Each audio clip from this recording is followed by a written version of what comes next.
Ni wakati wa spoti. Mlengaji shabaha nambari 1 wa Kenya Master Ibrahim Ndung'u ametwikwa mikoba ya kuwa mwanachama wa bodi iliyodhibiti matumizi ya bunduki na kupeana leseni hapa nchini kwa kipindi cha miaka 3 ijayo. Mwanaspoti Yoshua Makori anaarifu zaidi.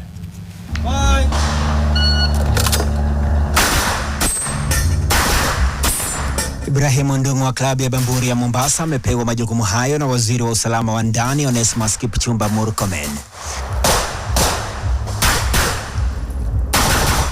Kuteuliwa kwake kumejiri baada ya kuandikisha historia ya kuwa Mkenya wa kwanza kupandishwa hadhi hadi kiwango cha kwanza cha mashindano ya IPSC mwaka uliopita.